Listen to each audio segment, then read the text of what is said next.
Greetings everyone, welcome back to another episode of Bite Size History on History with Audrey D. In today's lesson, we are going to be looking at Ramses the Great, or Ramses II, as he is also known. Now, he is one of the quintessential leaders of ancient Egypt, and we are going to be looking at how he changed ancient Egypt and what he contributed to that culture and society. But first, please make sure you're hitting that like and subscribe button as well as that notification bell so you get notified every time I put out a new lesson. Also, make sure to look me up on Instagram, TikTok, and Patreon to support this channel on those platforms as well. Let's go ahead, get into our lesson on Ramses the Great and what he did for ancient Egypt.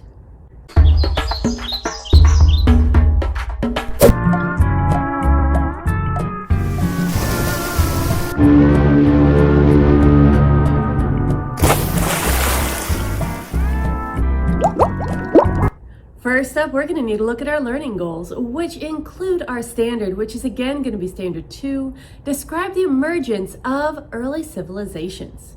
Now, our learning goal for today is going to be determine the contributions of key figures from ancient Egypt.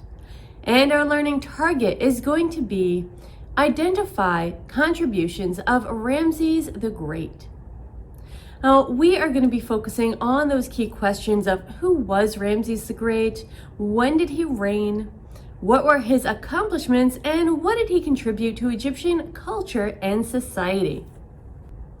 First up, let's take a look at who Ramses the Great really was and when he reigned. Ramses II, aka Ramses the Great, was the third king of the 19th dynasty. His reign lasted from 1279 to 1213 BCE and was the second longest reign in Egyptian history. Ramses' family was not of royal blood. His grandfather, Ramses I, elevated their status from commoners to royalty through his military abilities and success. Seti I, father to Ramses II, is credited with securing lands lost during the reigns of Akhenaten and Tutankhamun decades earlier. Seti I also increased and secured Egypt's wealth by opening mines and quarries.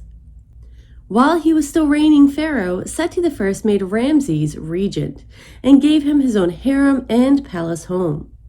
Ramses II also went with his father on military campaigns. All of these experiences contributed to Ramses II's confidence and ability to be a sole ruler when his time came. By the age of 10, Ramses had the military rank of captain, and while this may have been honorary, he was most likely receiving military training from a young age. We know very little about the personal life of Ramses II. What we do know is that he was married to Queen Nefertari. She was his first and possibly his favorite wife. Nefertari most likely died early in the reign of Ramses II, possibly during childbirth. Ramses II was 96 years old when he died. During his life and reign, he had over 200 wives and concubines. He had 96 sons and 60 daughters, many of which he outlived. His reign was so long, in fact, that when he died, all of his subjects had been born knowing him as their pharaoh. And a great panic broke out with fears of the world ending upon his death. The reign of Ramses II is considered the height or pinnacle of ancient Egyptian imperial power. After his death, Egypt barely maintained its control over Palestine and adjacent territories until it finally lost them in the 20th dynasty. Now that we have an idea of who Ramses the Great really was and his reign, let's take a look at how he contributed to ancient Egyptian culture and society through his accomplishments. Taking a look at his accomplishments and contributions, Ramses' first order of business after ascending to the throne was to attend the Opet festival in Thebes. This was a large religious festival during which the god Amun of Karnak visited the temple of Luxor in his ceremonial barge. Ramses II was a skilled military leader, and he did manage to regain many other lands and allies during his reign. of his military exploits, we know that during the 4th year of his reign, Ramses II led his army to take back lands that his father, Seti I, was unsuccessful at permanently conquering. These include rebellious uprisings by local nobility in southern Syria. He also defeated the Sea Peoples off the coast of the Nile Delta. According to this account of the battle, these people were known as the Shurden and were allied to the Hittites. Ramses set a trap for the Sea Peoples by which he had a small fleet meet, lure, and engage them in battle in the river delta.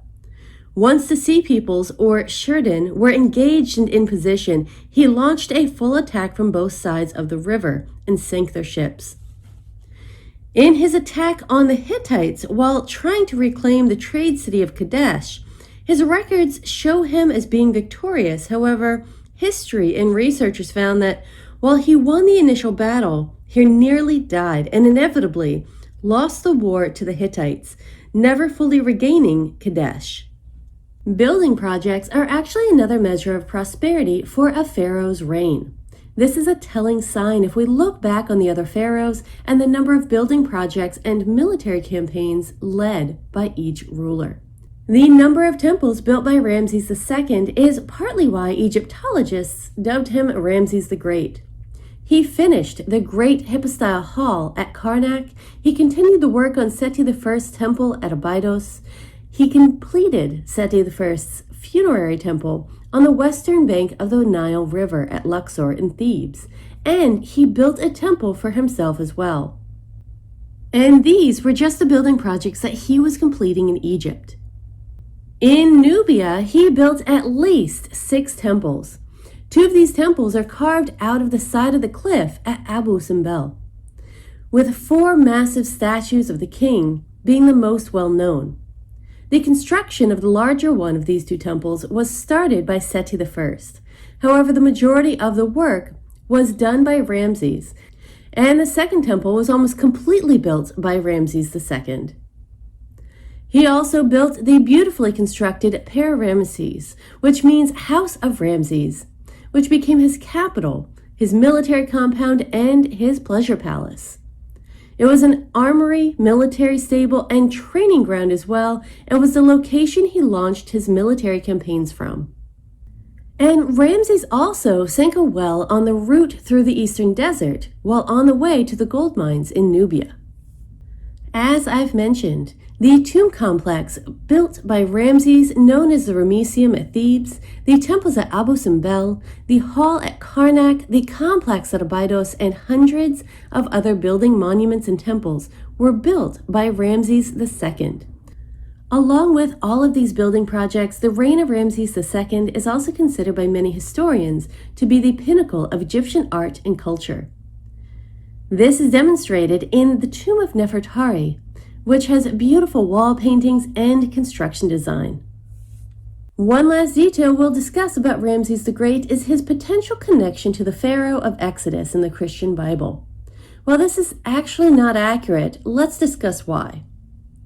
First, there is no evidence either archaeologically or historically that shows any sort of mass exodus from any Egyptian city, and second, there's also no evidence to support the claim that slave labor was used to build the city of Ramesses. Furthermore, excavations on the building projects of Ramses the Great throughout Egypt show evidence of only skilled and unskilled laborers being used to construct these projects. Ramses, who was well known for recording his history and accomplishments, also has no record of enslaving the Hebrew people. There's also no record of the many plagues which would have most certainly been recorded had they occurred.